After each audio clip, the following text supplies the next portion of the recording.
Medieval Christianity and the Papal Monarchy.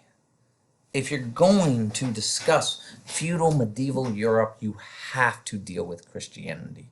Now, we are not going to deal with all the issues of corruption and all the kind of basis of how Christianity came to spread, but the basic story of how popes came to assert themselves so strongly over medieval society is something we do have to deal with. What we will see is by the time we get to the dawn of kind of the medieval age, circa 900, Christianity is firmly embedded throughout most of Europe. It still has inroads to make in parts of Germany and Norway and Sweden, but by 1000, it is there. What we have to realize, though, is Christianity didn't kind of spread evenly. Christianity spread in such a way so that it kind of formed through multiple levels. One, you simply had monastic missionary conversion. You simply had monks who went out and spread.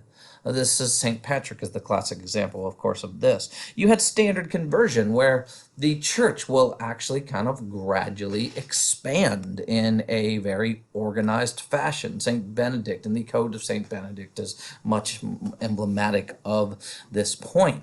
And finally, you'll have the big pushes of monarchical forced conversion from people like Charlemagne or Olaf Tryggvason or Vladimir of Kiev or Harold Bluetooth, who will convert entire regions, usually by force. But what's interesting about this story is that once this happens, there is a desire within the hierarchy of the church to bring everything together. And that's what we need to look at, these kind of two movements of consolidation of the papal monarchy between about 800 and 1054, and the standardization of papal power between 1198 and 1305. Now, the story of consolidation is the story of how you bring these various groups together. St. Patrick, St. Benedict, Charlemagne, they're spreading different forms of Christianity. They all have their own taste. And what do you do with them? The idea is to focus power on the Pope himself. Now, if you are religious, that means you have popes, you have leaders of the church who are generally concerned about people's souls and want them following the right paths. If you want to be cynical, you have power-hungry individuals who are heads of religious entities who are trying to consolidate their political power. I leave it up to you to decide on which of these it is. But a guy like St. Patrick is out there promoting different types of Christianity. And yet, a guy named St. Benedict is promoting an absolute devotion to a clear code of conduct that is very hierarchical and eventually answers directly to the Pope. So, simple system.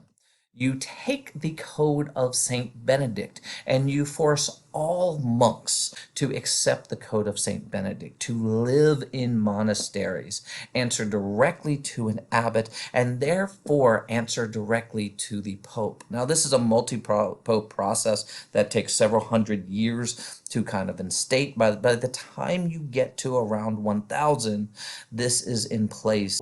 The other big problem, though, of course, is this. It is that issue that popes and kings are fighting for power, and the attempt to consolidate that power in the Pope is going to be a significant part of this. But by 1198, things change. The power of the popes has been solidified, and now it's time to look to creating a more standardized church overall.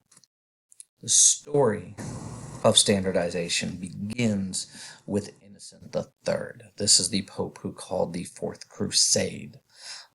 He rules from 1198 to 1216.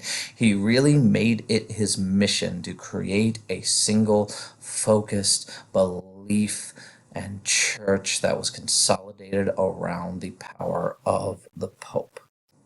The main thing he did was he called the Fourth Lateran Council. Now, these are ecumenical councils that are called periodically. Of course, the Council of Nicaea was the first one. The last one was in the 1960s, called Vatican II. But what's interesting about Fourth Lateran Council in 1215 is that it did three very powerful things. And let me run through them. Number one, it required confession and communion at least once a year to stay in God's grace.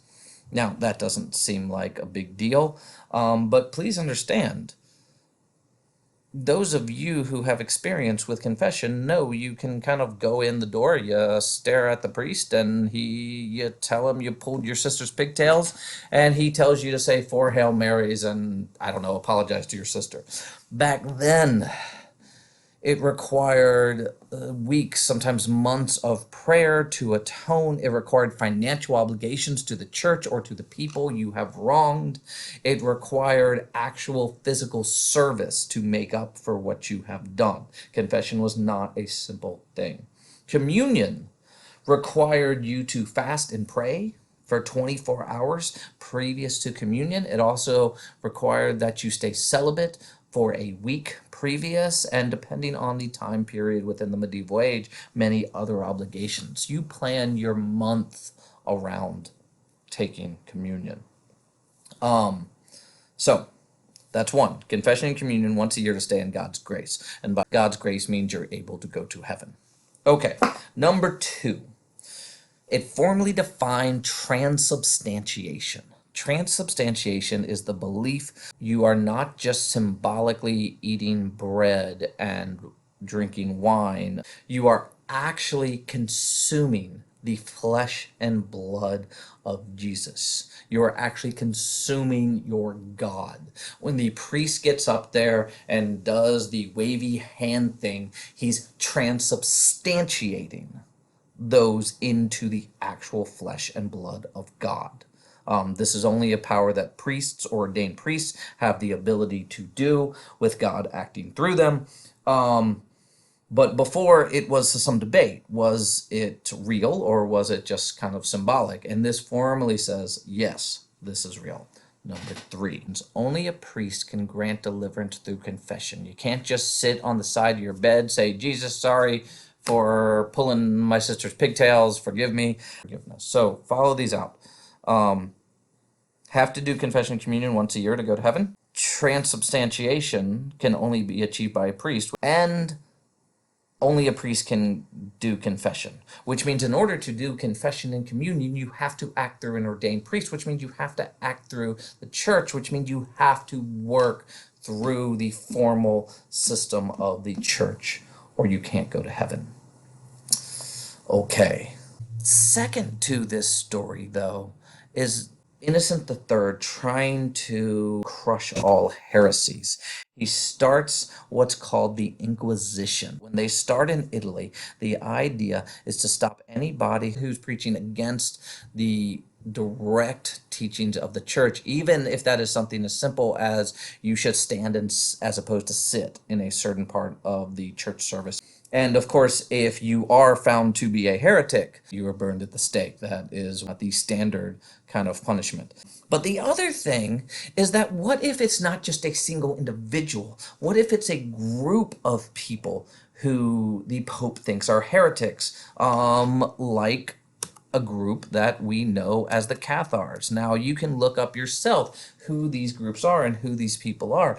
In southern France, he will actually crawl a crusade against them. The Holy Land has had pilgrims flowing back and forth to it for about 200 years now.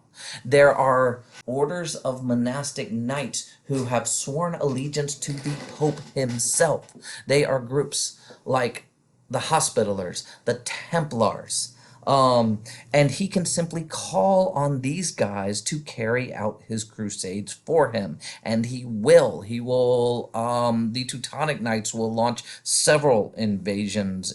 This is not really what we think of when we think of Christianity, when we think of priests who theoretically help and guide people towards salvation. What you are looking at here is not the standard story of the helpful church feeding the poor, although that does happen within this. You are looking at the upper hierarchy of the church who is battling it out with various other religious groups, political powers, kings, etc., in an attempt to assert the ultimate power of papal authority over every aspect of medieval society.